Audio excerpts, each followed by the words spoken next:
원자력 추진 잠수함만 전술이 있던 전략이요 67척입니다. 미 해군은 그 재래식 추진 기간 잠수함은 일절 없습니다. 전투기는 스텔스 전투기 F-35A 포함해서 1,690여 대. 이걸 다 제대로 가동할 수 있는 실제적인 전력이죠. 네. 그거를 다시 이제 비축을 하려면은 또 역시 러시아도 경제가 뒷받침이 돼야 돼요. 근데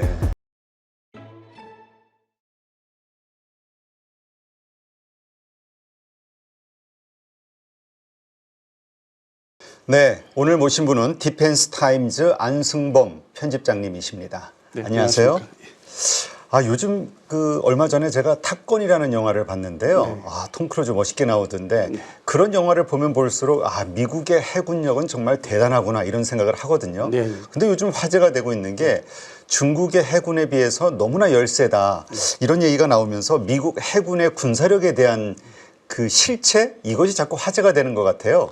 정확한 팩트는 어떻습니까?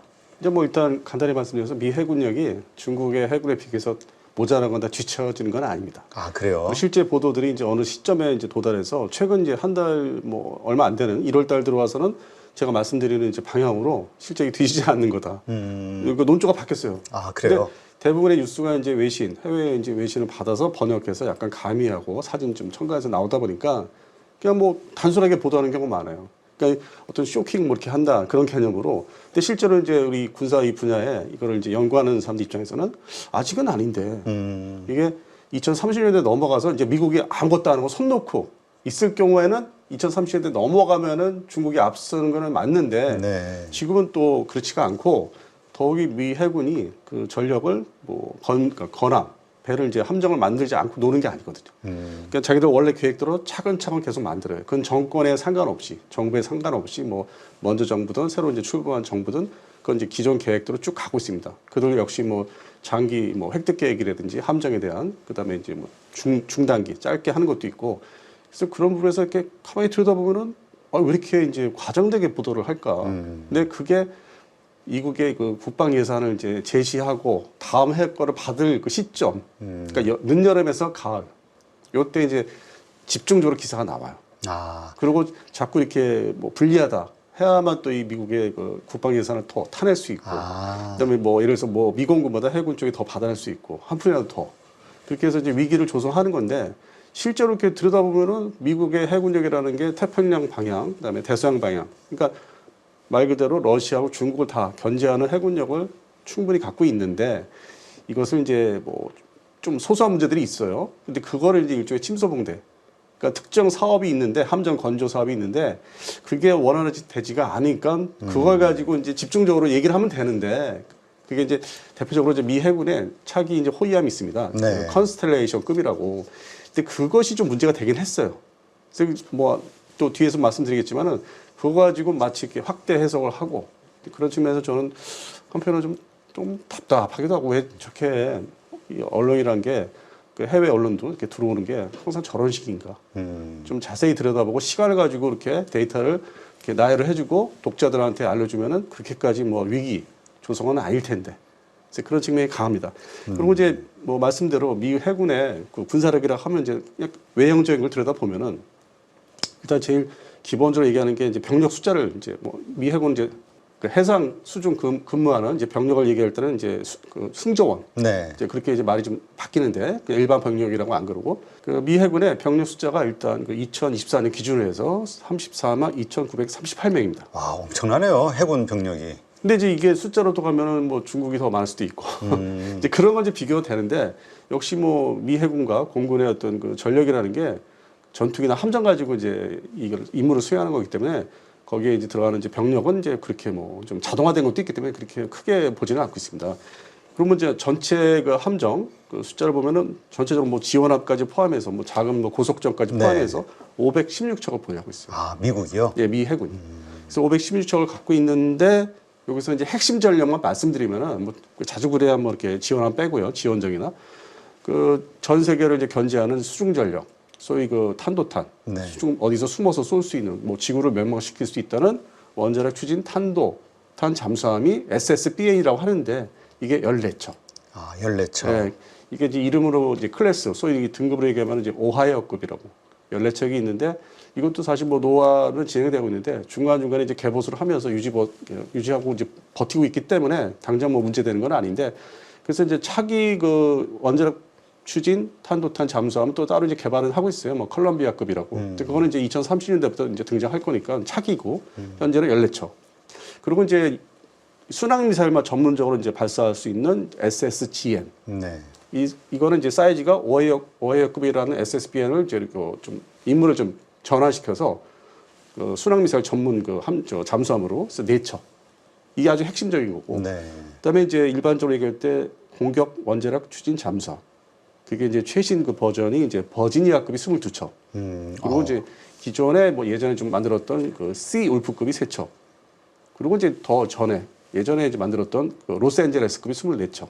그래서 이것을 다 합하면은 잠수함 전력은 원자력 추진 잠수함만 전술이 있던 전략이든 67척입니다. 아, 엄청나네. 우리는 한 척 가지려고 그렇게 노력을 하는 거를.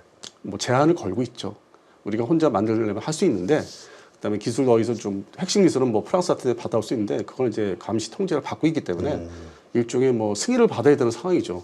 그래서 이 잠수함만 해도 67척인데 미 해군은 그 재래식 추진 기간 잠수함은 일절 없습니다. 아, 그래요? 그래서 이제 수중 작전 능력이 아주 대단한 거죠. 아, 우리가 보통 디젤 잠수함이라고 하잖아요. 그게 한 척도 없는 겁니까? 다 미국은? 없앴어요. 그게 뭐 한 80년대 초반까지 있던 걸 다 싹 그냥 나머지 뭐 테스트함, 시험함 정도 있었는데 시험 잠수함도 있었는데 그것조차 다 싹 없앴습니다. 그 성능 차이가 어마어마하다고 제가 얘기를 들었거든요. 디젤과 원자력의 차이는?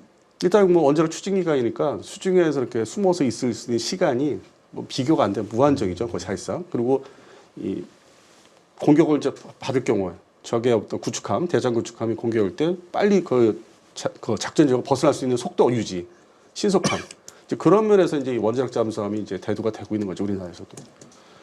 그 다음에 이제 이 잠수함 다음에 항공모함 11척을 보유하고 있는데 이것도 이제 원자력 추진기가 사용하는 전 세계에서 이 원자력 추진 항공모함을 갖고 있는 나라가 이제 아직까지는 미 해군이 이제 얘기가 되고 있는 거죠. 물론 이제 프랑스 해군도 한 척 있어요. 프랑스 해군이. 근데 이렇게 사실상 유일한 항모가 11척, 원자력 추진. 니미츠급하고 이제 포드급 합해서 11척입니다. 그리고 우리가 흔히 얘기하는 이지스 뭐 구축함 얘기들 하죠. 네. 뭐 신의 방패 해가지고 뭐 적의 미사일이나 항공기가 동시에 덤비더라도 다 대적할 수 있다. 물론 이제 그 함대 다 규모에서 혼자보다는. 근데 이것도 이제 좀 구형이 있어요. 뭐 옛날에는 순양함이라 했던 이제 그 순양함, 이지스 순양함이 있는데 타이콘데로가급. 요거 이제 점점 없어지고 있는 구형인데 이것조차도 13척. 이것도 뭐 태평양 지역에서 아직도 뭐 이렇게 아주 기세등등하게 작전할 수 있는. 네.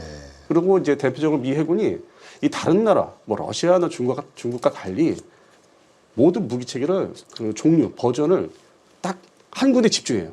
그래서 그걸 가지고 계속 개량하는 스타일이거든요. 그러다 보니까 군수 지원이 복잡하지가 않은 상대적으로 부품이라든가 이런 것들이 딱 표준 함정 전차 뭐 전투기 딱 최소화시키는 그동안에 이제 2차 대전 이래로 경험을 많이 했기 때문에 야 집중하자 무기 체계 아주 가장 좋은 걸로 그러다 보니까 이제 이 구축함에서는 그 이지스 구축함인데 그게 이제 알레이버크급 이 사람 이름이에요. 옛날 자기들 뭐 함장 뭐 유명한 이 알레이버크급이 이제 시리즈가 뭐 1형, 2형, 3형 뭐 이렇게 계속 나오고 있는데 합해서 75척. 근데 이게 성능이 상당히 뭐 이렇게 표준화되고 그 시스템이 말씀하신 대로 뭐 소프트웨어로 계속 업그레이드하고 미사일 시스템 업그레이드 했기 때문에 정비 계통도 이게 뭐 중국제 소위 얘기하는 055형 하고 비교하면은 뭐 전혀 뭐 오히려 특정 부분에서 앞서는. 네. 그리고 이 75척 중에 거의 절반 이상이 태평양 함대 배속돼요. 태평양 함대가 이제 3함대, 7함대 두 개로 나눠져 있는데 7함대가 최전방이라면은 소위 이제 일본에 와 있거든요. 네. 일본 도쿄 근방의 요코스카. 그러면 그 배후에서 후속 뭐 이렇게 전력을 이제 뭐가 이제 파괴됐을 때 격침됐을 때 바로 달려가 지원하는 게 제3함대. 네. 이제 미 서해안에 있는. 그래서 그렇게 해서 집중적으로 이 태평양 함대 이제 배치가 돼 있고 또 러시아도 견제해야 되기 때문에 나토 지원한 대서양 함대가 따로 있고.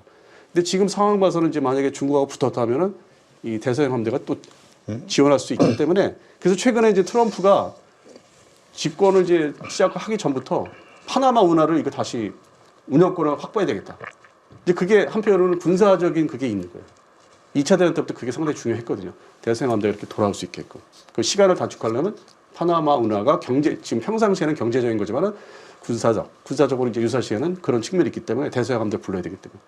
그렇게 해서 이제 뭐 구축함까지 말씀드렸고, 그리고 이제 일종의 그 구축함 개념인데, 호위함 개념인데, 뭐 저게 뭐 수중 기뢰를 이제 부설 한다든지, 아니면 무인 그 항공기들을 좀뭐 작은 무인 항공기 수직 이착륙 운용하기 위해서 이 소위 연안 전투함이라고 해서 탄생한 게 있어요. 한 그래요? 20년 전에. 근데 얘는 이제 무장이 좀 빈약해요. 근데 가만히 들여다보면은 사람들이 몰라서 그렇지 이게 지금 그런 기뢰전, 수행, 무인 전력을 운영하기 위해서 특화된 건데 두 종류를 만들었는데 두 종류 중에 하나가 조금 이제 시원찮은 성능이 있기 때문에 그거는 이제 한 3척을 퇴역시켰고 그래서 한 종류만 해서 현재 23척 중심으로. 근데 이것들은 소위 그 싱가포르에 뭐 전직 배치한다든지 네. 뭐 협정이 돼 있으니까 그래서 그런 정도로 이제 별도의 이제 소해함 같은 기뢰를 찾아 나서는 그런 함정을 좀 줄이고 대신 그쪽으로 다목적함으로 일종의 좀 밑바탕이 되는 거죠. 알레이버크급을.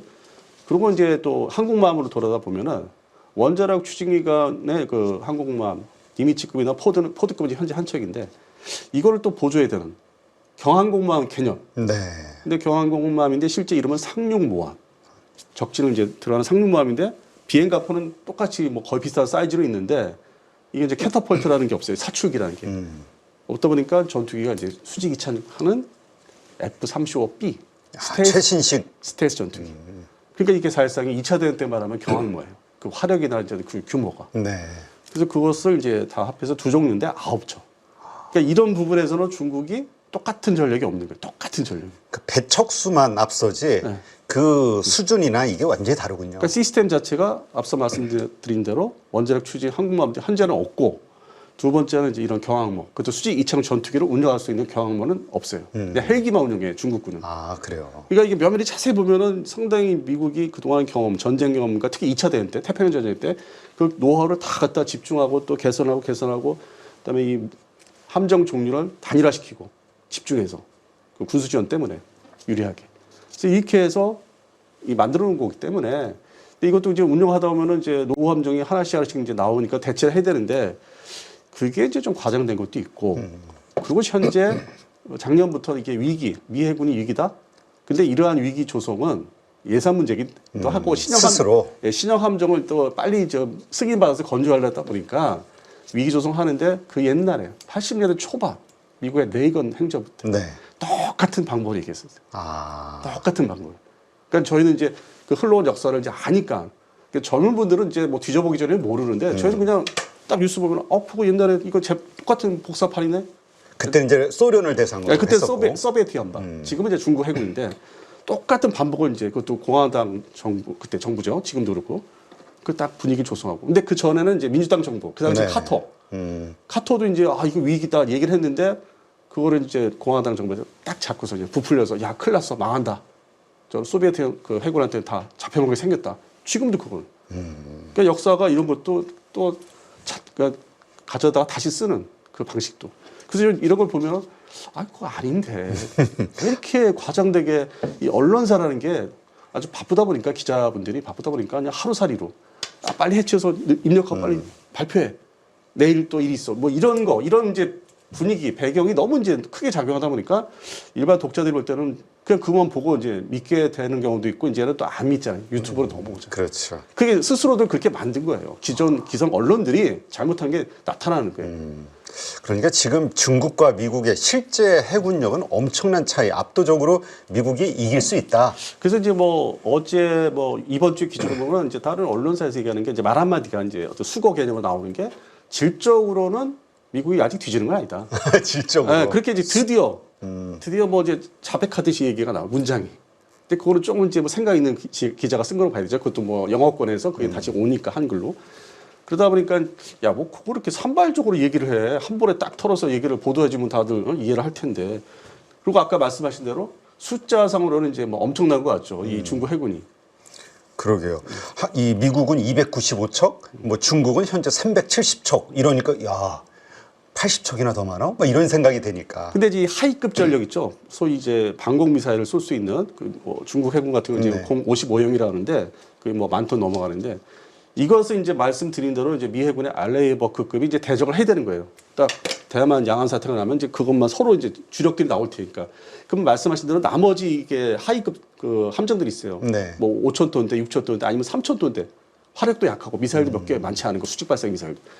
그거를 일본 해상자에다가 담당하게 돼 있는 거예요. 아. 그래서 미일 전력이 지금 자세히 보시면은 미일 전력이 왜 이렇게 끈끈하고 옛날에 자기가 이제 원자폭탄 2개 먹고 졌는데 근데 이제 그렇죠. 미 해군은 미국의 입장에서는 이 냉전이 시작되자마자 6.25 전쟁 이후에 아주 전략적으로 이제 일본 해상자애들을 단계적으로 키웁니다. 10년 단위로. 그리고 능력을 봐요. 아 얘네들이 잠수하면 다시 주면은 옛날처럼 우리 자기하고 싸웠을 때 옛날처럼 잘 쓸까?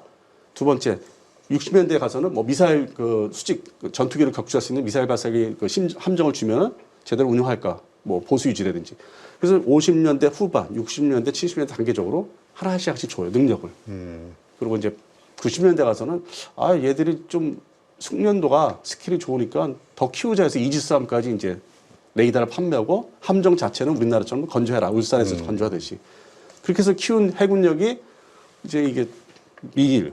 그래서 일본은 야 쟤네 중국 해군 이제 많이 컸는데 잡동사니들 그 있어요 막 뭐 두 척 세 척 막 그냥 짜잘짜잘한 짜질구리한 것들은 거. 그 뭐 주력 함정이라 할 수 없는 것들. 근데 걔들이 또 같이 덤빌 수 있으니까 야 너는 그 오른쪽에서 차단해. 하고 나는 큰 놈 때려잡을게. 그래서 역할 분담이 지금 아주 잘 돼 있고 반면에 이제 우리가 흔히들 언론 보도에서 얘기하면 뭐 미국, 일본, 뭐 그러니까 미국, 한국, 일본 이 전력들을 이제 뭐 연합 전력 얘기하는데 네. 사실 그 용도는 다른 거예요. 아, 그건 그래요? 중국 상대가 아니에요. 그러니까 이게 뭐 우리가 정치 성향, 외교 정치 성향이 뭐 난 친중파다, 뭐 친미파다 그 개념이 아니에요. 그럼 우리가 몰라서 그렇지 역할 분담을 미국 입장에서는 딱딱 분담을 이렇게 시키는데 한 번 더 모여보자는 거 있어요. 다 이게 그러니까 같이 모여서 싸우는 게 아니라 자 주력은 우리 미국이 여기에 맞붙고 그 옆에 변두리들 귀찮게 못하게 너네는 이쪽 담당, 너네는 이쪽 담당 이런 식으로. 그게 이제 북한 해군, 북한 뭐 공군 같은 경우. 그래서 그 동안에 20년 소위 그 2001년 9월 그 9.12 대테러 이후 작전 그 전쟁 이후에 우리는 이제 이 전력이 상당히 한국군 전력이 공군 해군 중심으로 많이 컸어요. 네. 뭐 육군의 기계화 전력도 그렇고 그렇게 키웠는데 사람들이 이제 이게 뭐 유사시에 이제 요즘 나오는 게 이 양안 사태이나 전쟁으로 가면은 우리도 다 끌려 들어간다. 그게 아니라 그 동안에 우리가 전력을 이제 건설하고 많이 투자해서 개발돼서 수출까지 나가는데 야 그거는 이제 내가 유사시에 6.25 전쟁 때처럼 못 도와줘. 북한이 찝쩍거려서 뭐 내려오면 그건 네가 다 알아서 막어. 아, 그러니까 우리는 알아서 작업해라. 그러니까 너는 한반도만 대한민국 그것만 잘 틀어막고 견제해서 올려보내고 못 들어오게. 그만 막어.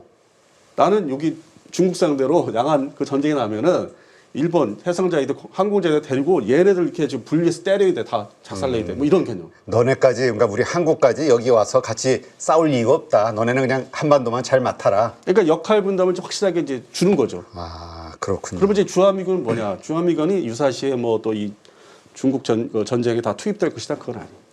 제가 볼 때는 여기에만 집중하게 돼 있는 거예요. 한반도에만. 네, 한반도에는. 그것만 잘해줘도 주한미군 전력이라는 게 중국을 견제할 수 있는 특화된 전력이 아니라 북한을 상대로 특화되어 있어요. 잘 만들어져 있어요, 조직이. 네. 그러니까 한국군한테 정보 제공을 제때 하면서 이런 이제 인공위성 통해서 그런 지휘 통제. 그래서 한미 전력은 이제 그런 계통이에요. C4I 전력, 그러니까 정보 계통, 지휘 통제.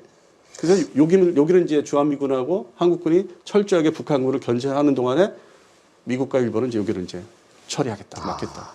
근데 한국의 해군력은 객관적으로 어떻습니까? 그리고 이제 한국 해군 말씀을 하신 대로 그 최신 함정들이 등장하는 거 보면은 이지스함, 이지스 구축함 숫자보다는 소위 연안 호위함, 뭐 동해, 서해, 남해를 이제 이렇게 커버할 수 있는. 할 수 있는 연안 호위함을 열심히 찍어내고 있습니다. 아, 그러니까 우리는 거기까지 나가서 싸울 만한 어떤 체계가 아니고. 그러니까 그것만 해도 확실하라 이거죠. 한반도에서 북한 해군 다 잡아라.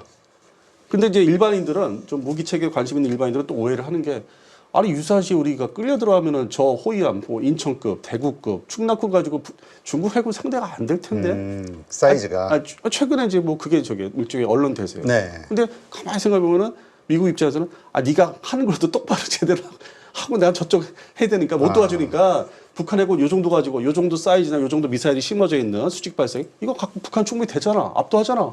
우리 압도합니다. 그럼 열심히 만들어. 그리고 국산 뭐 미사일도 개발됐으니까 열심히 만들어. 엔진은 내가 내 것도 팔고 영국제도 팔게 해서 엔진은 이제 그런 핵심 체계는 전투기처럼 KF-21처럼 이건 내가 제때 만들어 줄 테니까. 그러니까 뭔가 전력 부족으로 인해서 일본군과 일본 해군과 한국 해군이 같이 연합 작전으로 뭔가 확 빨려 들어갈 것처럼 그래서 중국을 상대하기 위해 세 나라가 합치는 것처럼 착각할 수 있는데 얼마 전까지. 그게 아니라 미국은 단독 그냥 우리는 우리 한반도 일본은 그냥 짜잘짜잘한 그런 배들 그러니까 담당. 이제 앞에 이제 2024년 중반 후반에 연말까지는 그렇게 던져놨죠 얘기를. 이게 정치적인 게 섞여 있는 거예요 의도가. 근데 실제로 특화를 시킨 거예요. 이 미국 입장에서는 한국과 일본의 그 역할을 특화를 시켰는데 거기에 맞는 무장도 판매를 해줘요. 고성능 무장도. 네. 야 이건 내가 똑같은 사용하는 우리 미 해군 미공군이 쓰는 이제 무장 전투기인데 뭐 초계기인데 헬기인데 이거 너 사야 돼. 왜냐 유사시에 북한이 쳐들어왔을 때 똑같은 무기로 막고 있어. 나는 요기해야 돼. 동시에 전쟁이 일어날 가능성이 많으니까 그 얘기까지 제시가 됐잖아요. 네. 동시에 일으킬 거다. 북한이 김정은을 사주해서. 근데 이제 우리는 딱 북한만 제대로 막고 있고 그다음에 이제 최후의 무기 이제 핵무기 북한이 갖고 있는 핵무기에 대한 거는 그거는 이제 미 본토에서 지원을 하겠다. 네. 그런 와중에도 3차 세계대전 동북아 3차 세계대전 수준 규모에서도 그 핵무기는 전담을 해주겠다. 그래서 작년 재작년에 이제 이 3년 동안에 그게 상당히 강조가 됐잖아요. 그렇다면은 트럼프 대통령으로 정권이 이제 바뀌었잖아요, 정부가. 그럼에도 불구하고 이 전략은 계속 유지가 된다로 봐야 되겠죠. 이제 돈을 더 내라는 거 있죠. 대신 네. 그러니까 자꾸 주한미군에 대한 철수 얘기가 나와가지고 일단 겁을 주는 거죠. 그러면 이제 우리가 돈을 더 내거나 이제 미국제 무기를 추가로 그러니까 1차 발주를 한 게 있는데 2차, 3차로 또 발주를 해줘야 돼요. 네. 물론 좋은 장비들이에요. 고성능이고. 하긴 대만이 그랬죠. 네. 확 샀죠. 근데 또. 대만보다 우리가 더 고성능을 이제 살 수 있어요. 뭐 돈을 뭐 바가지는 안 쓰고 왜냐면 우리 방사청 계신 분들이 또 잘 하세요. 네. 협상을. 그래서 이제 그런 문제는 대만하고 좀 차이점이 있죠. 우리가 좀 현명하게 하고 있는데 하여튼 이 한반도는 우리가 이제 알아서 해야 되는 시기가 이제 시대가 오는 거예요. 네, 알겠습니다. 말씀 들어보니까 이제 좀 명확하게 이해가 좀 되네요. 그게 이제 불과 12월과 1월 달에 기조 분위기가 틀리기도 해요. 맞아요. 그때 저도 이렇게 보면은 그냥 우리 세계가 합쳐서 중국을 대항하는 듯한 느낌이었어요. 근데 그게 아니었군요. 네. 그다음에 좀 최근에 이제 한 말씀 더 드리면은 기동함대 사령부를 창설하는데 이제 그거 가지고 이제 소위 좀 뭐 이렇게 좀 중국을 가까이 하시는 이제 뭐 이렇게 보도를 하신 분들이 있거나 평론을 하신 분들이 있는데 그거는 사실 그 거기 전쟁을 합류한다기보다는 이 소위 우리가 중동에서 석유 뭐 이렇게 하잖아요. 유조선 그 오잖아요. 그럼 그것도 호위해야 되잖아요. 그 와중에 옆에서 막 투닥투닥 싸우고 있는데 이거를 다른 데로 이렇게 호위하면서 와야 되는 그 전력. 사실은 이제 그런 거예요.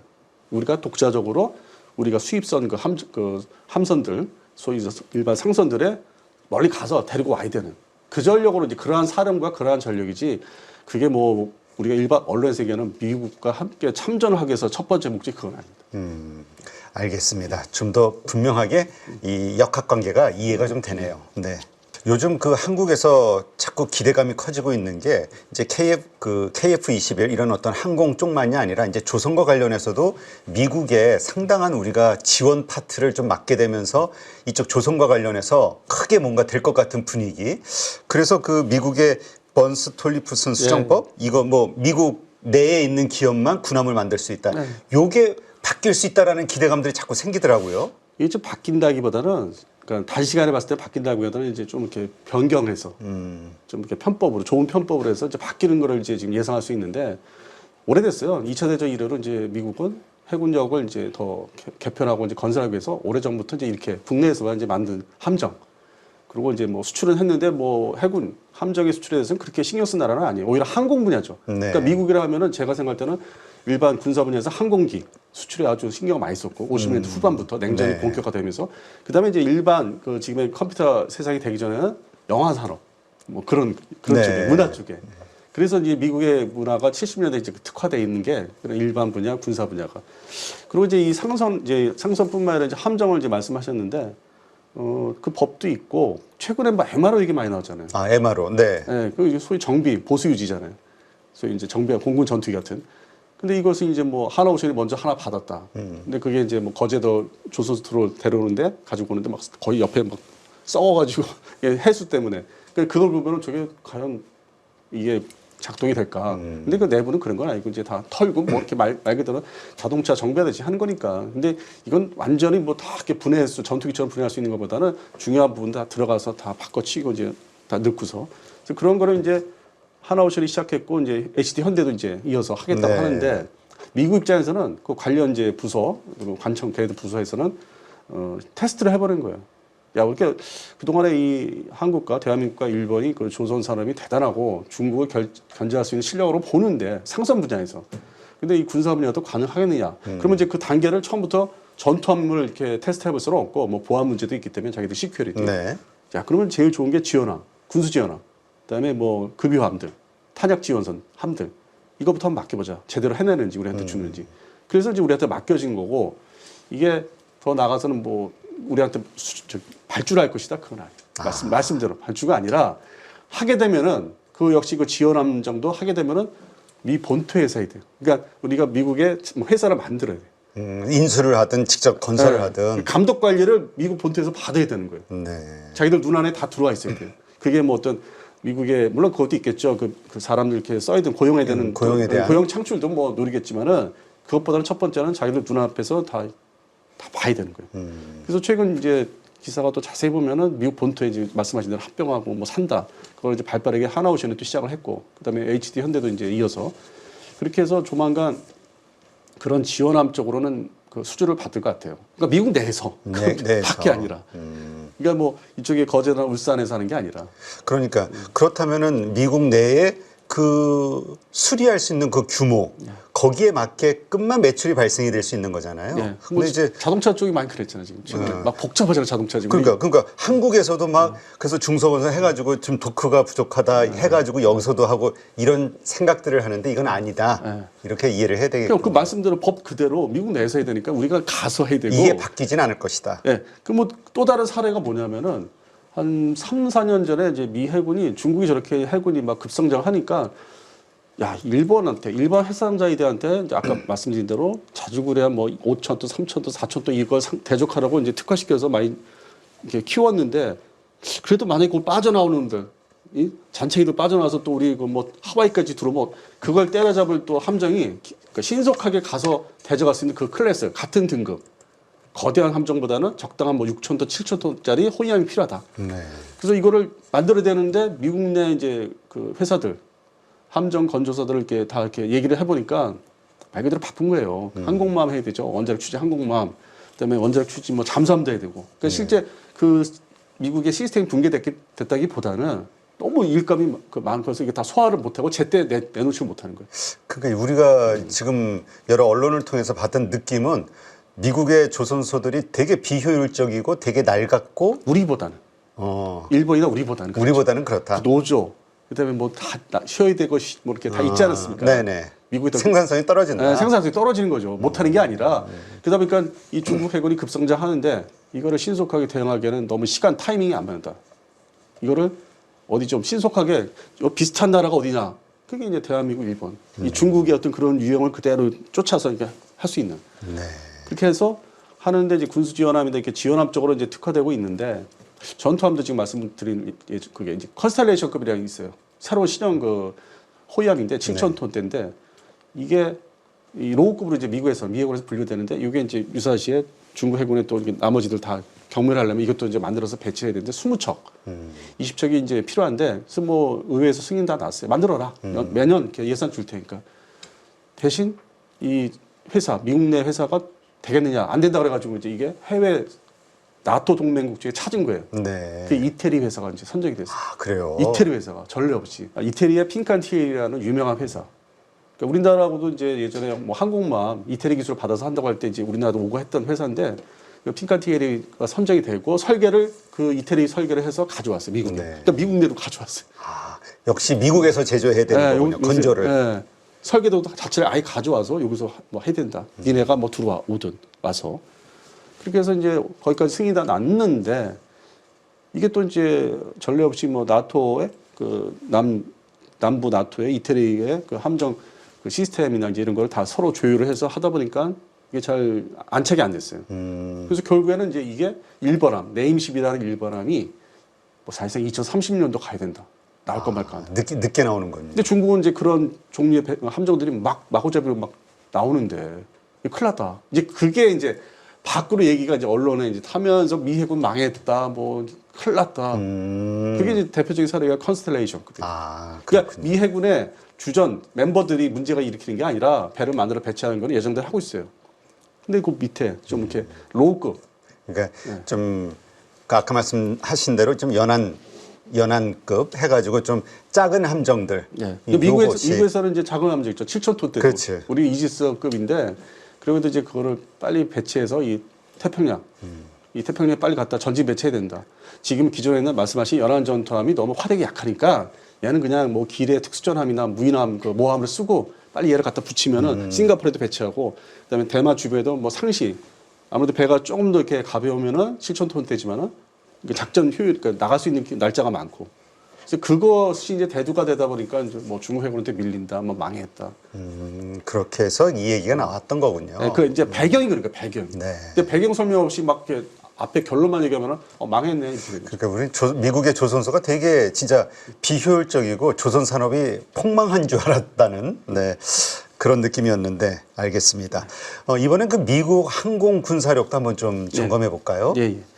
이 미공군을 일단 들여다보면은 여기도 뭐 병력 수가 중요한 게 아니에요. 그렇죠. 아니 얼마 전에 일론 머스크가 드론이 더 그러니까 비효율적이다. 그 세계에서 가장 비싼 비행기라고 하면서 미국의 그 주력 전투기. 근데 지금 현재 지구상에서 이제 대표적인 전쟁이 이제 일어나고 있는 게 아직 다 끝나지 않은 게 그렇죠. 러우 전쟁. 러우 전쟁은 드론이 대세고, 그다음에 이스라엘 하마스, 그다음에 이제 헤즈볼라를 상대로 이제 뭐 다 때려부시고 했는데 이게 무기 사용의 주력이 틀립니다.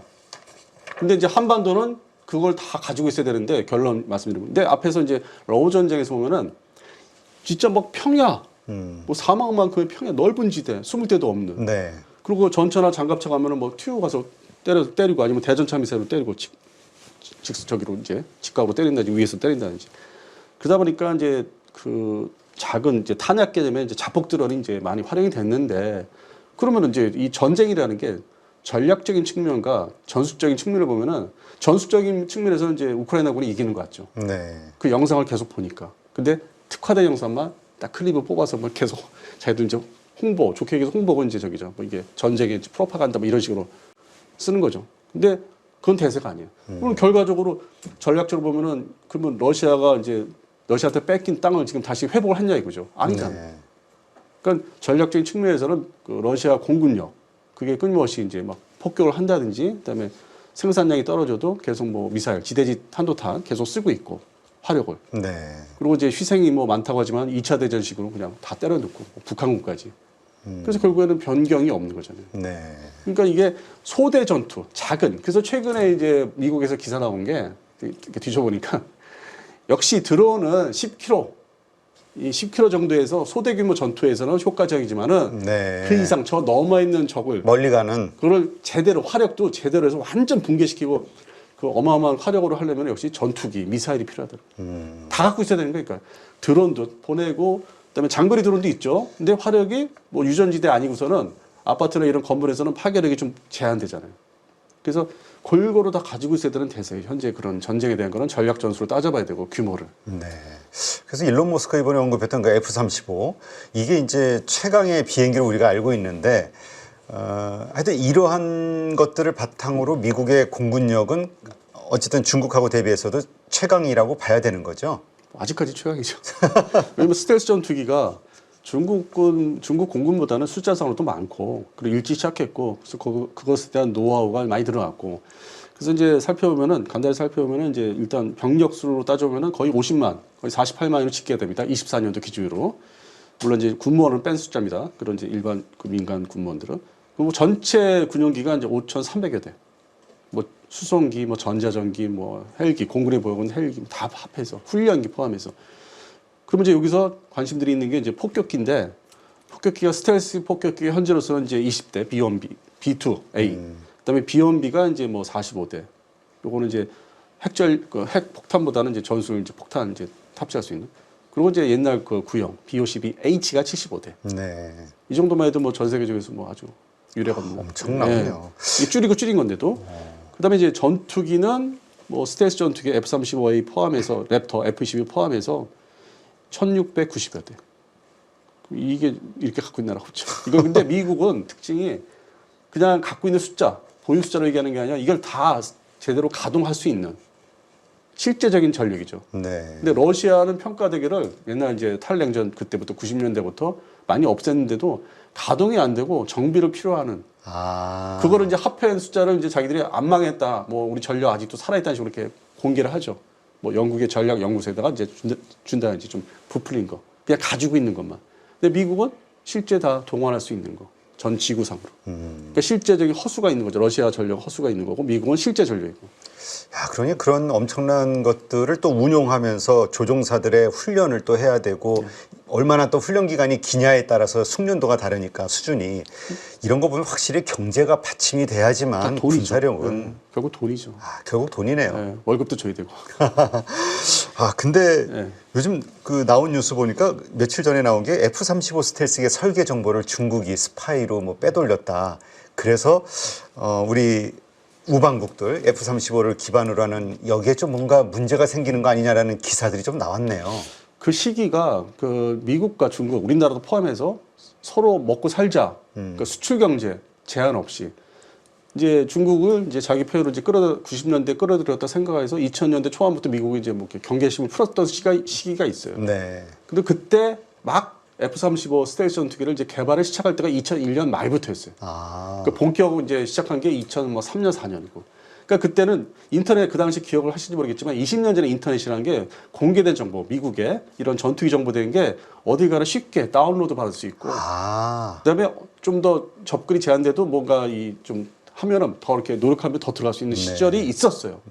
오래전 얘기군요. 네, 거의 뭐 18년 전, 20년 전인데 그 정점이 이제 2007년도 때 그때 이제 해킹을 쉽게 한 거예요. 보안 대책이 미국에 없을 때, 그러니까 개발 초기에 훔쳐간 건 맞아요. 근데 지금의 이제 F-35는 이제 그동안에 이제 그 개량량이 계속 나오기 때문에 지금 그 블록 3, 그다음에 블록 4, 이제 블록 4 단계에서는 이제 미국을 이제 해킹을 못하는 아직 이게 정리가 상당히 이제 소프트웨어라든지 성능이 이제 다 이제 안정이 된 거죠. 기계식으로, 기계로 말하면. 그런 측면에서는 그거는 이제 2028년, 9년에 완성이 되긴 해요. 지금은 좀 버벅대고 있다고 이제 그거를 이제 일론 머스크가 저거 지금 완성이 안 됐잖아. 완전하지 않잖아. 그러니까 내 친구들, 내 돈 되는 친구들의 그 조그만 무인기들, 회사들 그거 해가지고 좀 일로 다 하지? 그러니까 기존에 니들 로키드 마틴 보잉이 기존에 기득권, 군산 복합제 50년대부터 다 해먹었잖아. 그 다음에 우리가 좀 해먹을게. 내 친구들이. 새로운 군산복합체를 이제 크게 이제 부닥치는 거죠. 근데 여기도 군산복합체 기존에 보잉, 로키드 마틴, 뭐 노스롭 그라만, 레이션 이 마피아 조직 같은 데거든. 아, 그래요. 상당히 얽혀 있고 끈끈하고 예를 들어서 로키드 마틴에 한번 이제 그 정직원이 돼서 어느 정도 실적을 일으키고 잘 이렇게 근무를 하잖아요. 그러면 퇴직해도 저게 고문으로 앉혀서 오랜 기간 거의 사실상 죽기 전까지 뒤로 봐줘요. 아, 그래도 주고. 그러니까 이제 그 옛날보다 이렇게 줄여서 주겠지만은 생활 보장을 해주는 거예요. 그렇죠. 그게 로키드 마틴이 마피아 조직 같은 거. 끝까지 간다는 끝까지. 그래서 군수 업체들이 무섭다라는 게 그런 거군요. 그거 기존 기득권이에요. 군산 복합제라고 해서. 군산 복합체. 그거를 뭐 허물겠다? 간단히 안 되죠. 아. 그리고 이제 필요는 한데 그렇게 대량으로 이제 할 수 있는 건 아니고 아까 그 전쟁의 양상이 역시 주력은 이스라엘 전쟁 보시면은 이스라엘 공군의 전투기가 맨날 그 TV에서 보면 갖다 들이붙잖아요. 그렇죠. 근데 전투기는 반복 사용이잖아요. 한 번 그렇죠. 가서 자폭해서 끝나는 게 아니잖아요. 그래서 반복적인 사용. 반복 사용. 그거를 이제 그런 산의 간극의 차이를 얘기를 해설을 안 해주니까 그냥 갖다 자폭하면 되는 거 아니야? 그렇죠. 근데 그걸로 끝인데 자폭은. 한국의 항공 군사력은 어떻습니까? 어느 정도 수준인가요? 핵무기만 없지 막강합니다. 아, 그래요? 네. 이제 북한의 재래식 전력을 다 대적할 수 있습니다. 미국이 그렇게 뒤에서 이제 뭐 기술 중국도 있고 예전에 뭐 KF-21도 사실 미국이 좀 관여한 게 있고 뭐 T-50 그 지금 수출하는 거 그것도 다 미국이 공동 개발했고 전차도 초기에 K1 전차도 미국이 이제 본토에서 다 설계해 준 거. 그거를 이제 우리가 잘 생산한 다음에 K2 전차 나온 거고. 그다음에 또 자주포 수출 K9 자주포도 그 전에 미국제 그 M109A2라는 거를 한국화 시켜서 K55. 그러니까 전 단계 미국제 제품을 다 우리가 해서 제대로 우리가 사람들이 머리가 좋잖아요. 빠르고. 네. 그래서 아주 원하는 대로 딱딱 맞춰서 기술 습득해서 이제 우리 독자적인 모델로 이제 간 거고. 그래도 미국 입장에서는 야, 그래도 이거 내가 동맹국인데 뭐 어디 팔면 안 되는 나라 저기 좀 견제를 해야 되니까 그건 좀 컨트롤 해야 되니까 엔진은 미국제를 내가 줄게 먼저. 야, 저 영국제 쓰지 마. KF-11에. 네. 내가 엔진 줄게. 좋은 거. 그렇게 들어온 거거든요. 사실 선정될 때. 그래요. 네. 만약에 이거 좀 보통 이 전쟁, 그러니까 군사적으로 이게 시뮬레이션 워를 좀 하지 않습니까? 네. 한국의 남한의 이 공군과 북한의 공군이 붙었을 때 결과치가 나온 게 있나요? 시뮬레이션이? 최근에 이제 나오는 게 시뮬레이션보다는 워낙 전투기 그 종류가 너무 네. 우리가 앞섰기 때문에 제대로 뜨지도 못하는, 떠봤자 그냥 다 격추시킬 수 있는. 아, 시작하자마자 끝. 예, 너무 노화됐어요.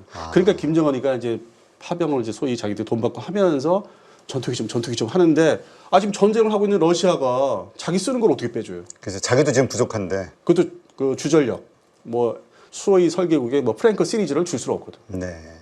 그러면 이제 미그 19라고 이제 좀 자기들 제한적으로 이제 보유하고 있는 전투기인데, 그것도 지금 빼주기가 지금 곤란한 거예요. 왜냐면 또 이 러시아가 땅이 넓으니까 다른 데 그 방공망 유지하려면 그것조차도 있어야 되니까.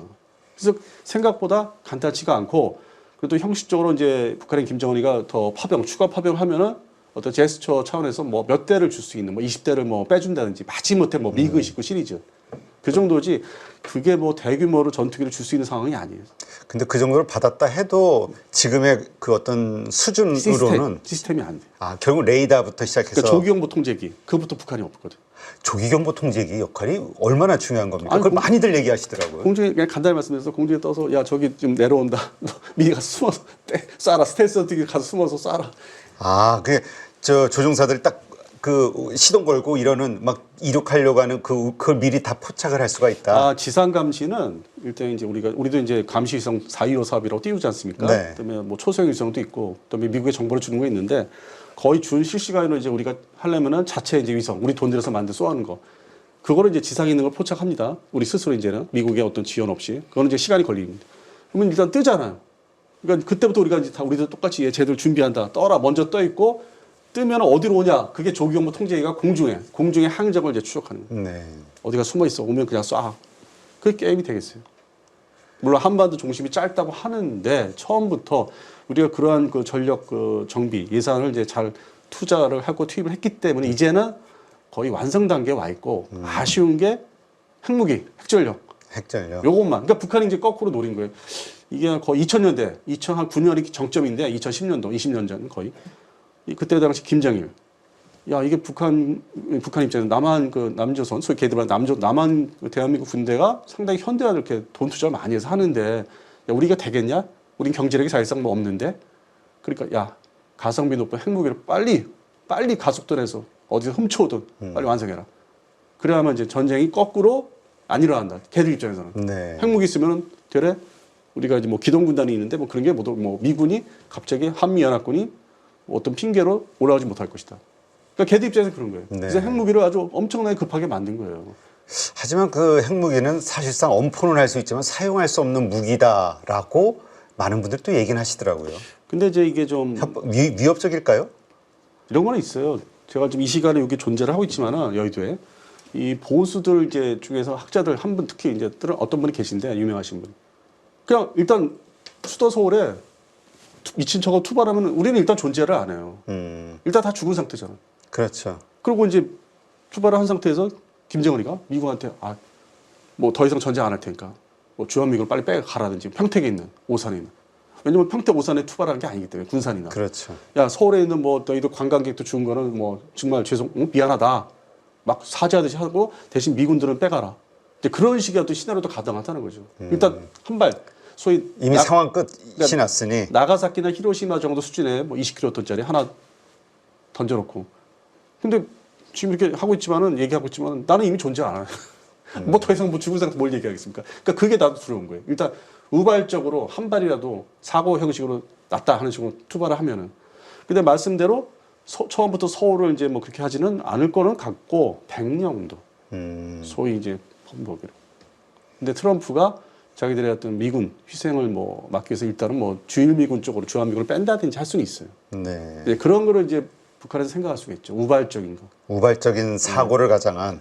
최소한 끊임없이 우리가 서해 5도 중에 백령도가 이제 항상 얘기하는 게 그런 측면에서. 그래서 가장 중요하다. 네, 그리고 북한의 입장에서는 평양하고 가까운 거리거든요. 저거 되게 눈에 가시거든. 거기서 표가 다 집중돼 있으니. 뭐 온갖 화력이 현대화됐기 때문에 뭐 20년 전부터 현대화됐기 때문에 제거를 해야 된다. 뭔가 상징성을 뭐 만들어서 겁을 줘서 북한에 뭐 이렇게 그 하게끔 하려면은 백령도가 제일 마땅한. 그렇다면 우리 입장에서는 어쨌든 미국의 해구산만 믿을 수는 없는 거잖아요. 지금 우리의 현재 시스템 혹은 조금 더 개선되는 그 방식으로 북의 그 우발적이든 계획적이든 그 핵 공격을 막을 준비나 계획이 있나요?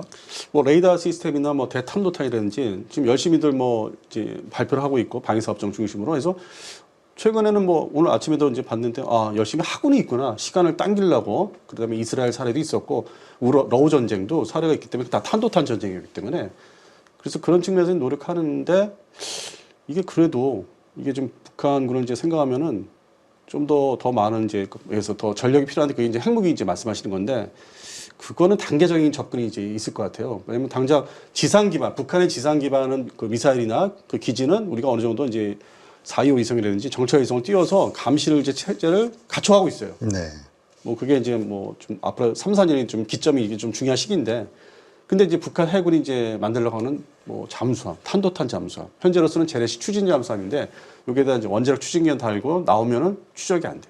어디가 숨어서 그냥 물속에서 가만히 숨어서 뭐 거의 한 달 동안 있으면은 모르는 거예요. 네. 추적이 안 돼. 그게 문제이기 때문에 처음부터 똑같이 그걸 감시를 이제 추적을 하기 위해서 미사일 발사 함부로 못하기 위해서 우리도 원자력 추진 잠수함이 필요하다. 그러니까 전 단계는 뭐 원자탄, 뭐 이 핵무기 자체보다는 이 원자력 추진 잠수함이 아주 급히 필요한. 근데 이게 또 미국에서는 또 통제를 철저히 하는. 왜냐면 이거 한번 호주는 허용했는데 그것도 뭐 2040년대 이후에 시간을 두고. 근데 그걸 이어서 한국, 대한민국을 해주면은 일본이 가만 안 둔다 이거죠. 그렇죠. 일본이 핵폭탄의 피해국이면서도 한편으로 또 그거를 갖게 되면은 미국의 말을 잘 안 들을 거예요. 또 잠재적 또 적이 될 수도 있으니. 그러니까 역사는 또 바뀌는 거니까. 그러니까 미국이 그거의 도미노 현상 때문에 그러니까 대한민국이 갖는 자체를 뭐 싫다기보다는 일본 때문에 근본적으로 일본 때문에 모든 게 우리가 지금 묶이는 거예요. 원자력 추진 잠수함이나 핵무기 자체가 인도 파키스탄에 살아가면 우리가 해야 돼요, 당연히. 그렇죠. 파키스탄처럼. 그리고 무기도 해줄 수 있는데 이 일본 때문에. 일본이 알 수 없는 사실상 그 있잖아요. 우리가 그렇죠. 다 일반적으로 생각하는 미국도 똑같이 생각한다고요. 그러니까 지금 주일 미군의 역할은 사실상 중국을 같이 막기 위해서 있는 것도 있고 속으로는 말을 표현 못하는 아이를 감시. 일본도 감시. 이거 먼 미래에 또 이게 돌변할 수 있어. 그런 게 있어요. 근데 이제 트럼프는 워낙 그 돌발 예측할 수 없는 사람이다 보니까 네. 뭔가 이번에 파격적인 변화가 있지 않을까 기대하는 분들도 있던데요. 이 기존의 질서가. 저는 별로. 역시 미국의 이해관계가 우선이다. 네, 우선이다. 그리고 일단 돈부터 방위부터 더 내라.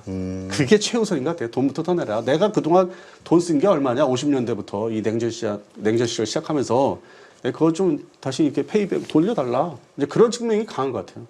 하여튼 우리가 레이더 시스템부터인가 먼저 그쪽에 도발 움직임이 나왔을 때 바로 원점 타격할 수 있는 이 망이 아주 착실하게 준비가 되긴 해야겠네요. 그러니까 지상 기반으로는 이제 공군기지 포함해서 그래도 뭐 몇 년 전보다는 가시적인 성과가 이제 이렇게 보이고 있고, 근데 이제 완성을 하려면 이제 말 그대로 2028년 9년까지 가야 돼요. 그 시기에 우리가 한반도에 진짜 위협이 없어야 되는 거죠. 우리가 다 완성할 때까지. 그러니까 이스라엘 사례에서 봤듯이 제대로 막잖아요. 제대로 만들어 놓으면 잘 깔아 놓으면은.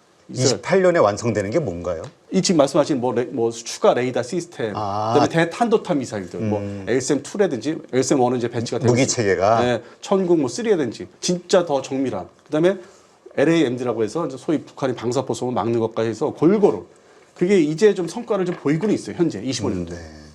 그래서 좀 기대는 되는데 그 사이 또 앞으로 향후 3, 4년 동안 일이 없어야 되는 거죠. 그렇군요. 28년, 9년 이게 네. 정말 중요하네요. 네. 지금 그렇다면 우리 중국 군사력 너무나 지금 우리가 되게 두려워하고 있잖아요. 양쪽으로 인해 전술을 떠올리면서 어떻습니까? 수준과 특징. 일단 중국 해군을 말씀드리면은 그 병력 수가 19만 7천이에요. 네. 뭐 그게 많은 거라고 할 수는 없죠. 뭐 미해군에 비교해서. 그런데 이제 아까 처음 이제 말씀하셨던 게 함정 숫자. 그러니까 모든 잡동사니 함정 조그만 거 되면 뭐 초기함 다 합해서 688척. 그러니까 이 숫자에 지금 압도가 된 거예요. 이 숫자가 미해군보다 더 많네? 근데 이게 사실상 이 모든 688척, 이거는 대만을 완전히 먹기 위해서 거기에 집중할 수 있는 그런 전력이에요. 네. 태평양의 미해군의 뭐 7함대, 3함대, 그다음에 일본 해상자에다가 뭉쳐서 왔을 때는 호주 해군까지 감당이 안 되죠. 전력이 하위급들이 많기 때문에 이 소위 이 서방 측의 태평양 퀄리티가 다르다. 예. 그러나 대만을 상대로 할 때는 대만이 그냥 바다 건너면 뭐 답이 없는. 막기가 상당히 어려운. 그래서 이제 거기에 가세하는 게 지금 일본 해상자위대도 뭐 가세를 할 것이다. 유사시에는 뭐 주일 미 해군도 이제 그런 얘기가 나오는 거고. 그러면 이제 688쪽 중에 이제 세부적으로 보면은 잠수함. 그러면 이 웃기는 게 잠수함이 뭐 척수로 64척이에요. 그럼 뭐 미 해군하고 척수가 비슷하네? 뭐 차이 없네 하는데 이 특징이 원자력 추진기간 잠수함을 봐야 돼요. 맞아요. 미국은 전부 그 원자력이라고 그랬죠. 이 중국 해군은 소위 탄도탄을 대륙간 탄도탄을 쏠 수 있는 SSBN이 6척이에요. 미 해군은 14척인데. 아, 여기서부터 차이가 있죠. 그다음에 소위 이제 원자력 추진기간에 일단 전술 잠수함 그게 현재로서는 좀 신형이라고 하는 게 뭐 상급이라고 하는데 8척. 미국은 뭐 한 종류만 해도 22척인데. 그다음에 아주 구닥다리 추적하기 쉬운 수중에서 뭐 경운기 소리 난다는 뭐 한급이 3척. 그렇게 해서 얼마 안 되죠. 근데 나머지 숫자 64에서 나머지는 재래식. 아 그렇군요. 그거는 이제 담당이 일본 해상자위대가 담당을 돼 있어요. 역할을. 야 너희들은 재래식 잠수함 제대로 때려잡아. 근데 그런 명령이 일본 해상자위대가 돼요. 그래서 거기서 뭐 한두 척 빠져나와서 우리 뭐 남해안, 서해안에 뭐 특히 뭐 동해안 기어들어오는 건 우리 또 해군이 또 막아야 되긴 하는데 그래서 역할 분담이 이제 그런 식으로는 돼 있고 항공모함 네. 3척밖에 없습니다. 이제. 아 그것도 미국은 몇 척이죠? 11척이요. 다 원자력 추진. 근데 중국의 항모는 재래식 증기터빈. 아 그래요? 증기터빈. 아 이게 완전히 수준이 확 차이가 나네요. 근데 그 객관적 차이는 클까요? 근데 이제 원자력과? 예를 들어서 증기터빈은 야 이제 전쟁 일으켜야 되니까 나가자 출동하자 하면 그 시간이 걸려. 아 뭐 예열도 하고 뭐 그게 있어 과정이. 그냥 바로 뭐 시동 딱 끝나고 나가는 게 아니에요. 준비도 하는 시간이 좀 길어요. 네. 옛날 저기 엔진이기 때문에. 그래서 그런 측면에서도 이게 하나하나 다 들여다보면 효율성이 과연 미 해군에 비교해서 그게 앞서는 거냐. 이렇게 뭐 뒤죽박죽 돼 있고 물론 대만은 그냥 완전히 압도할 수 있는 그러니까 그렇죠. 특화된 거예요. 이게 대만은 내가 확실하게 먹겠어. 대신 이 먹을 동안에 너 들어오지 마.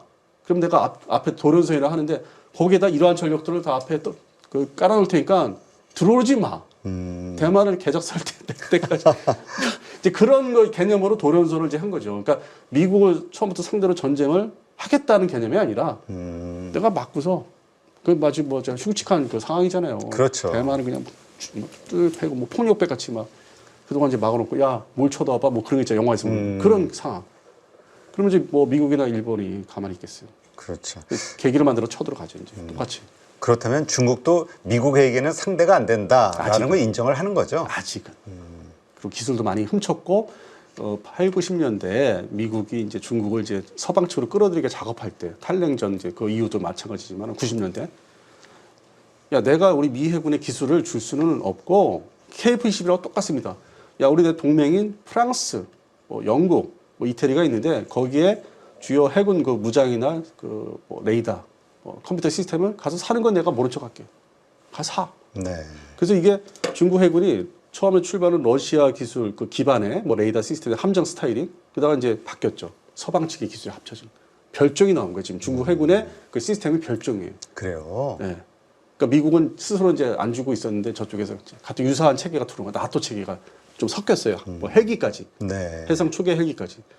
그래서 이제 그런 측면에서 봤을 때는 의문점이 과연 저게 유사시에 저게 혼합된 그 시스템인데 과연 제대로 전술이 나올까? 이 서유럽 시스템이나 러시아 기반 그게 섞여 있는데 그리고 미국처럼 함정 종류 체계를 좀 단일화시켜서 효율적으로 해서 운영하면은 더 이렇게 작전이 잘 될 텐데 이 중국 해군의 호위함이나 구축함이 뭐 10종인가요? 나 그거 보고 많군요. 그러니까 그런 걸 이제 들여다보면은 얘도 뭐 전쟁을 하겠다는 거야? 그러니까 이게 되겠어? 이런 효율성 미국과 비교하면 아주 엄청나게 떨어지는데 하다못해 일본 해상자위대 비교해서도 너무 숫자가 많은 종류가. 네. 근데 그동안에 많이 없앴어요. 구형 함정들을 많이 없앴는데도 그래요. 그런데도 열종이 넘는다. 예. 아주 잡다합니다. 아주. 그리고 여기 상당 부분의 전투함, 소위 구축함, 호위함, 초계함 숫자에서 상당히 차지하는 게 우리 그 한반도 쪽을 이렇게 왔다 갔다 할 수 있는 뭐 한 2,000톤짜리 작은 거, 네. 화력도 약한 거, 미사일도 얼마 없는 거, 단거리 미사일. 그거를 붕어빵 찍듯이 많이 배치해 놓으니까 이게 숫자가 갑자기 뭐야 중국 해군이 이게 뭐 이렇게 많어. 근데 다 로우급이라는 거죠. 네. 그러니까 대만 점령을 위한 그 특화된 전력이다. 현재까지는. 근데 자꾸 이제 뭐 미 해군과 일본 해상자위대가 이렇게 막 이지스함으로 크니까 그거를 이제 맞게 해서 자기들도 이제 소위 그 중국판 이지선 055형 그걸 이제 열심히 찍고 있는데 과연 그게 대적이 될까 숫자상으로도 정해야 될까 하는 좀 의문점은 있어요. 근데 지켜봐야 돼요. 지켜봐야 돼. 예. 하긴 뭐 원체 일단 어쨌든 인구 숫자에서 과학자들 숫자에서도 그렇고 워낙 이 방대하다 보니까 그래서 다들 경계하는 것 같아요. 만에 이제, 하나. 그러니까 이제 돈줄을 끊잖아요. 바이든 정부 때부터 먼저 정부 때부터 야 수출 들어오지 마. 근본적으로 다 그 돈이니까 그게 이제 소위 대한민국도 포함해서 중국 사람들은 뭐 교육 많이 했던 게 뭐 90년대 중반부터 그다음에 이제 2000년대, 2010년대까지 그렇게 서로 뭐 돈을 벌었잖아요. 그게 이제 야 나도 안 벌 테니까 너도 벌지 마, 들어오지 마. 그 미국이 앞장서서 다 끊어버리는. 너 지금 나한테 덤비려고 하는데 내가 옛날 소비에트 연방 붕괴시키듯이 나 똑같이 하겠어. 그리고 이제 인도는 뭐 예를 들어서 뭐 같은 편을 먹자. 이제 주변에 포위하는 거. 그렇게 해서 지금 이게 만만치가 않죠. 중국 입장에서도. 네. 경제 분야부터 이제 또 시작을 하니까. 맞아요. 아까도 말씀하셨지만 결국 이 계속해서 훈련을 시키기 위해서는 뭔가 계속 돌아가야 되는데 결국 경제가 받침이 되긴 해야 되겠. 그리고 이제 우리가 이 북한과 달리 중국인들, 그다음에 이제 베트남인들이 공산 체제잖아요. 그 정부가 일당 뭐 이렇게 돼 있잖아요. 그런데 해외 이제 뭐 코로나 전에도 그렇고 여행을 가면은 중국인들이 뭐 영국, 프랑스에 엄청나게 많이 놀러 와요. 그럼 우리하고 이제 그런 일반 사회 개념은 똑같잖아. 네. 여행도 다니고 자유롭구나. 자기가 사업도 할 수 있고. 근데 이제 그런 게 이 북한하고 다른데 그런 돈줄을 이제 다 이제 끊겠다는 거고 그러면 그 사람들이 이제 뭐 월급 문제도 있고 군인들도. 그럼 이게 이 중국 군대가 과연 효율적으로 옛날처럼 돌아가겠느냐. 당장 이제 뭐 이렇게 힘들어지는 건데. 그래서 미국이 이제 그 경제 차단부터 하는 게 딱 단계별로. 아, 그렇군요. 그래서 만만치가 않을 것 같아요. 아, 그렇군요. 네, 중국 입장에서. 근데 2025년 이제 그 전 세계 군사력이 얼마 전에 발표가 됐잖아요. 뭐 압도적으로 미국이 1위일 것 같긴 한데 2위와의 그 어떤 지표, 객관적 지표 점수차가 어느 정도 뭐 됩니까? 간단히 말씀드려서 좀 엉망이더라고요. 아, 그래요? 그러니까 이게 핵무기 보유 숫자하고 전술 무기 다 합해서 평가를 해줘야 되는데 그걸 이제 빼고서 평가하니까 우리가 5위가 되는 거죠. 아, 우리가 엄청나긴 하네요. 그러면 전 세계 5위 뭐 핵무기를 제외한 네, 뭐 전투기 숫자라든지 뭐 전차 숫자가 그만큼 상당히 세계적이니까. 북한은 몇인가요? 34인가 뭐 그럴걸요. 그래서 정말 압도적인 차가 나네요. 그러니까 그 전력이 노후 전력이니까 제대로 가동 안 되는 전투기, 전차, 뭐 조그만 어선 같은 함정 그렇게 따지니까 한참 밀리죠. 그러니까 병력 숫자만 가지고 평가를 하는 건 아닐까 재래식 전력. 근데 제가 볼 때는 그냥 재래식 전력 중심으로 한 거 아닌가. 네. 근데 반대로 이제 북한의 그 핵무기를 집어넣고 하면은 좀 바뀔 수가 있죠. 바뀔 수 있다. 그래서 그거 발표됐을 때 저희 이제 주변에서는 야 전통적으로 영국의 전력문제연구소 이런 데서 발표되는데 얘네들은 뭐 인터넷 온라인상에서 뭐 한 20년 전에 나왔다는데 나는 좀 신뢰를 못하겠다. 아, 이게 일단 발표한 곳이 그렇게 신뢰도가 전 세계적으로 인정받는 곳은 아니군요. 그러니까 제 기준을 말씀드린 거예요. 저는 이제 뭐 70년대부터 그런데 이제 자료를 이제 항상 보는 입장이니까 영국의 전력문제연구소라든지 스웨덴에 뭐 시필인가 있어요. 대표적인 아주 오래된 데가 그 냉전 시절부터 그런 데서 이제 냈으면은 그냥 무조건 믿어야 되지. 근데 그렇죠. 지금은 제 입장에서는 잘 모르는 데서 발표해서 딱 보니까 핵무기를 안 넣은 것 같고 그래서 신뢰성을 저는 뭐 그렇게 두지는 않습니다. 아, 근데 이번에 그 러시아 우크라이나 전쟁 이것을 보면서 많은 분들이 러시아의 전력이 이거밖에 안 됐나? 다들 깜짝 놀랐었던 것 같아요. 그래서 앞서 말씀드린 대로 그 1991년 이제 소비에트 연방이 붕괴되면서 그들도 이제 경제가 어려우니까 그동안에 허수, 가짜로 그러니까 가동도 안 되는 전투기나 뭐 구형 전투기나 가동 안 되는 전투기, 전차, 뭐 잠수함. 야, 일단 우리도 좀 저기 하자. 편하게 살자.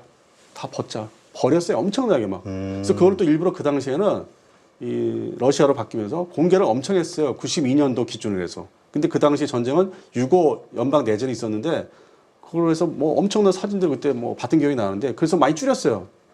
전차는 지금 현재 3,000여 대고 근데 3,000여대도 러전제 자기들이 우크라이나 침공하면서 많이 부셔졌고 그래서 많이 줄었을 거고 수백 대가 그다음에 전투기도 뭐 1,000여 대, 뭐 1,200대, 3,300대 되는데 그것도 이제 격추된 게 또 많이 쉽게 되다 보니까 그 22년 2월 24일 전보다는 못한 거죠. 그래서 약화됐고 그거를 다시 이제 비축을 하려면은 또 역시 러시아도 경제가 뒷받침이 돼야 되고. 근데 네. 지금 이제 트럼프 정권 출범하면서 러시아 경제가 또 옛날 같지 않다는 뉴스도 나오고. 그래서 지금 미국이 본격적으로 이제 팔을 걷어붙이고 중국과 러시아, 특히 중국이죠. 근데 러시아도 이제 뭐 해야 되니까 견제해서 좀 낮춰내야 되니까. 그 다음 또 3차 이 러우 전쟁을 일으킬 수 있어요. 지금은 2차거든요. 네. 1차는 2014년도 있었고 그쪽 크림반도 쪽에서. 그래서 그런 이제 미래를 보는 거예요. 미국 트럼프 정부는 지금은 어쩔 수 없는데 정지시켜야 되고 그러면 이제 러시아가 또 준비를 또 할 테니까 또 10년에 또 일으킬 수 있으니까 3차 전쟁을 그걸 어떻게든지 뭐 효율적으로 제재를 해야 되겠다. 이제 그 생각이 지금 집중되어 있는 것 같아요. 네, 그렇군요. 근데 이번 참 러시아 우크라이나 이 휴전이 좀 쉽게 될 줄 알았는데 만만치가 않네요. 지금 보니까. 근데 지금 무기 소모 때문에 러시아군도 지속적으로 이제 할 수 있는 입장이 아니고 좀 중간에 마치 경기, 축구 경기처럼 게임처럼 야구처럼 뭐 이렇게 뭔가 자기들이 비축할 무기들을 비축할 시간도 필요하기 때문에 어떻게든지 뭐 저는 이게 올해 안에 뭐 휴전이 되고 핵심적인 게 이제 나토의 평화유지군이 이제 그쪽에 지금의 점령당한 지역이나 서로 경계선에 투입되면은 향후 뭐 한 7, 8년, 10년 동안은 좀 뭐 서로 쉬는 시간, 물론 이제 양쪽 다 무기를 또 이제 막 더 사들이겠지만 3차 전쟁을 대비해서 이제 그런 시기는 올 것 같고 이스라엘 지역도 마찬가지고 이스라엘 지역도 이제 완전히 끝난 건 아니고 서로가 이제 무기 비축돼야 되고 뭔가 다시 재정비해야 되니까 올해 안에 뭐 그런 두 지역의 휴전이 뭐 저는 가능하다고 봅니다. 네. 지금 이번에 가장 부각된 게 이제 드론이었는데 이것이 정말 앞으로 세상에서 정말 주력 그 무기로 자리를 잡게 될까요? 1차 세계대전 1918년도에 끝낸 1차 세계대전 때 보시면은 그때 당시 처음으로 전투기, 네. 전차, 잠수함, 화학무기가 등장합니다. 19세기 말까지 전쟁과 달리 새로운 무기의 장르가 탄생했죠. 그러고 나서 2차 대전 때 뭐 여러 가지 항공모함도 상당히 뭐 대세가 됐었고 그래서 이게 대표적인 전쟁을 거치면서 무기의 종류가 늘어나는 거예요. 장르, 포트폴리오가 늘어나는 거예요.